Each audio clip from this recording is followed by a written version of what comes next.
اعوذ باللہ من الشیطان الرجیم بسم اللہ الرحمن الرحیم۔ شیطان انسان کو ہر وقت اپنے شکنجے میں لانے کی کوشش کرتا رہتا ہے۔ جب شیطان بندے پر حاوی ہو جاتا ہے تو اس بندے کے ذہن میں مختلف قسم کے وسوسے پیدا کرتا رہتا ہے۔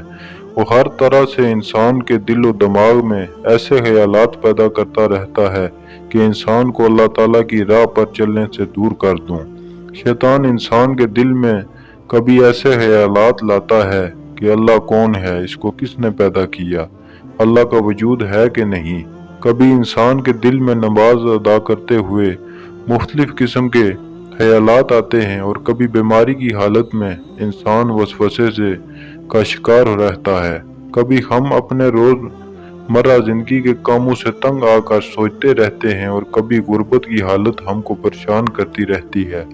کبھی ہمارے مسلمان بھائیوں کے ساتھ ایسا ہوتا ہے کہ باجماعت نماز ادا کر رہے ہوتے ہیں اور نمازی کے دل میں ایسے خیالات آتے ہیں، اس کو پتہ ہی نہیں چلتا کہ وہ نماز میں کیا پڑھ رہا ہوتا ہے۔ اسی خیالات میں نمازی گم ہوتا ہے کہ امام سلام پھیر دیتا ہے۔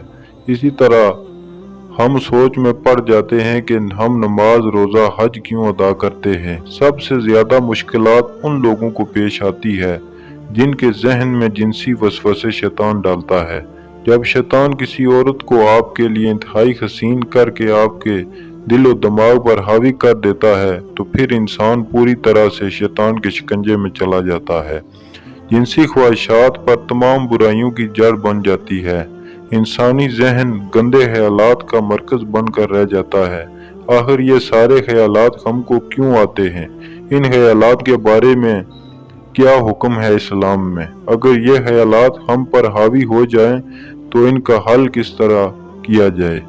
آئیے پہلے ہم احادیث مبارکہ سے ان خیالات کے بارے میں جاننے کی کوشش کرتے ہیں، اور آخر میں آپ کو یہ واقعہ سنائیں گے کہ جب ایک شخص نے آ کر حضرت علی شیر خدا رضی اللہ تعالیٰ عنہ سے بتایا کہ میرے ذہن گندے خیالات کا مرکز بن چکا ہے۔ ناظرین گرامی، حضرت ابو ہریرہ رضی اللہ تعالیٰ عنہ سے روایت ہے کہ صحابہ کرام رضوان اللہ علیہم اجمعین میں سے کچھ لوگ نبی کریم صلی اللہ تعالیٰ علیہ وآلہ وسلم کی خدمت میں حاضر ہو کر عرض کرنے لگے کہ ہم اپنے دلوں میں کچھ خیالات ایسے پاتے ہیں کہ ہم میں سے کوئی ان کو بیان نہیں کر سکتا۔ آپ صلی اللہ تعالیٰ علیہ وآلہ وسلم نے فرمایا، کیا واقعی تم اسی طرح پاتے ہو، یعنی گناہ سمجھتے ہو؟ صحابہ کرام رضوان اللہ علیہم اجمعین نے عرض کیا، جی ہاں۔ آپ صلی اللہ تعالیٰ علیہ وآلہ وسلم نے فرمایا، یہ تو واضح ایمان ہے۔ محدثین اس حدیث کی وضاحت میں کچھ یوں لکھتے ہیں کہ صحابہ کرام کے اس جملے ہم اپنے دلوں میں کچھ خیالات ایسے پاتے ہیں کہ ہم میں سے کوئی ان کو بیان نہیں کر سکتا کا مطلب یہ ہے کہ ہم اپنے دلوں میں بری چیزیں پاتے ہیں، مثلا اللہ کو کس نے پیدا کیا اور وہ کیسا ہے اور کس چیز سے ہے، اور اس طرح کی اور چیزیں جن کا بیان کرنا بھی مشکل ہے، اس لیے کہ ہمیں معلوم ہے کہ یہ کبھی باتیں ہیں، اور ان میں سے کوئی چیز بھی ایسی نہیں ہے کہ ہم اس پر اتفاق رکھیں، بلکہ ہم جانتے ہیں اللہ تعالیٰ قدیم ہے، ازل سے ہے، ہر چیز کا خالق ہے، مخلوق نہیں ہے۔ تو ایسے خیالات جو ہمارے دل میں آتے ہیں ان کا کیا حکم ہے؟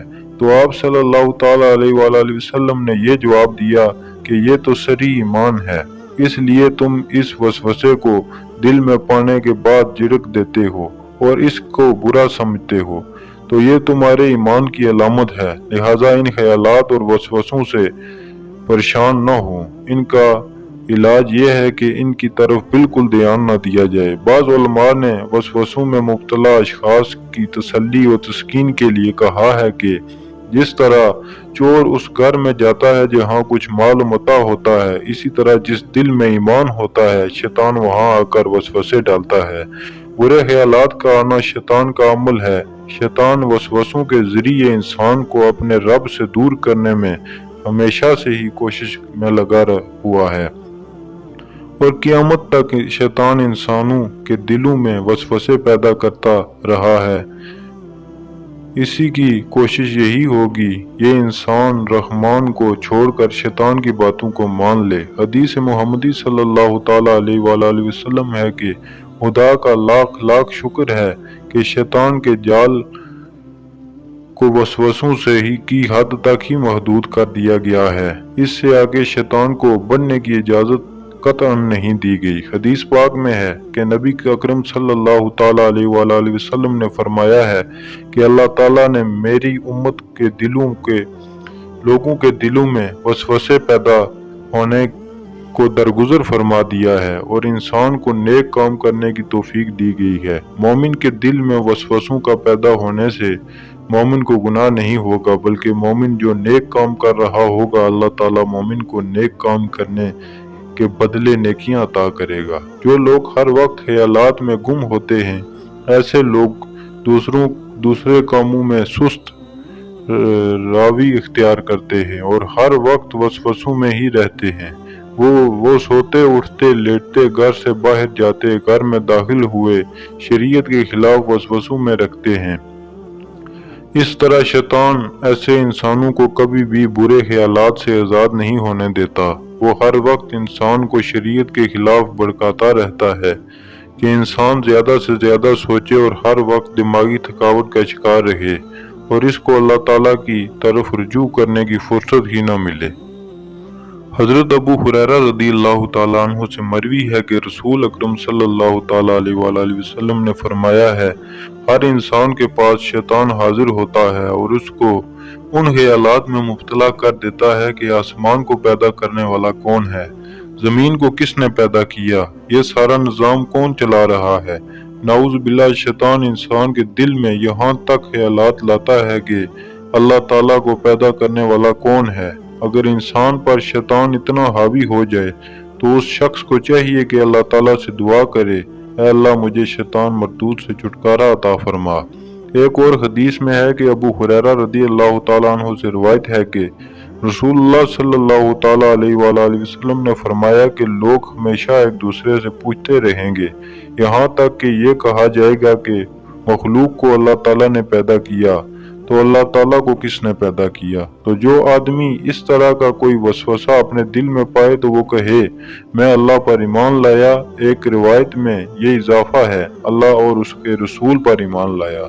ये बात याद रखिए कि शैतान इंसान पर उस वक्त बहुत ज्यादा हावी हो जाता है जब हम अपने ईमान का दामन छोड़ना शुरू करते हैं। हमको चाहिए कि हम अल्लाह ताला की इबादत में इतना मशगूल हो जाएं कि शैतान खुद ब ही भाग जाए कि ये मोमिन मेरे शिकंजे में आने वाला नहीं है। हमको 5 वक्त की नमाज बाजमात कायम करनी चाहिए, कुरान पाक की तिलावत हर रोज करनी चाहिए, उम्रा हज ज़कात अदा करनी चाहिए, हर वक्त अल्लाह ताला का जिक्र अदा करना रहना चाहिए और उस बात पर यकीन रखना चाहिए कि अल्लाह ताला एक है, उसकी ना कोई औलाद है और ना ही उसको किसी ने पैदा किया है, वो वाहिद है, सिर्फ वही इबादत के लायक है। हज़रत मोहम्मद सल्लल्लाहु ताला अलैहि वसल्लम अल्लाह के आखिरी नबी हैं। जिंदगी और मौत देने वाला सिर्फ अल्लाह ताला ही है। हराम कमाई से इत्नाब करें, हराम की कमाई खाने से भी शैतान इंसान पर हावी हो जाता है, इसलिए हमको हराम की कमाई से बचना चाहिए। अगर इंसान अपनी औलाद को हराम कमाई खिलाए तो वो हराम कमाई का असर कई नस्लों तक रहता है। अगर ये बातें हमारे जहन में छा जाएं तो शैतान कभी भी हमको शिर्क जैसे ख्यालात में नहीं डाल सकता। एक दफा एक शख्स हजरत अली रज़ियल्लाहु ताला अन्हु की बारगाह में हाजिर हुआ और कहने लगा, ऐ अली रज़ियल्लाहु ताला अन्हु, मुझे हर वक्त बुरे ख्यालात आते रहते हैं, मैं इनसे किस तरह छुटकारा पा सकता हूँ। हजरत अली रज़ियल्लाहु ताला अन्हु ने फरमाया कि हराम की कमाई और हराम के कामों से इज्तनाब हमेशा करो, क्योंकि हराम की कमाई और हराम कामों की वजह से भी इंसान के दिल में बुरे ख्यालात आते रहते हैं। जब भी तुम हलाल की रोजी खाने के लिए अपने दस्तरखान पर बैठो तो या गफूर या अल्लाह या रहमान पढ़कर फूंक मारो। अगर आप इस अमल को अपना लोगे तो तुमको बुरे ख्यालात आने बंद हो जाएंगे। लिहाजा इन वसवसों के इलाज के लिए अल्लाह ताला से पनाह मांगते रहें और मज़ीद ऐसी वीडियो देखने के लिए ہمارے چینل کو سبسکرائب کریں۔ اللہ تعالیٰ سے دعا ہے کہ اللہ تعالیٰ ہمیں نیک کام کرنے کی توفیق عطا فرمائے اور رزق حلال کھانے کی توفیق عطا فرمائے۔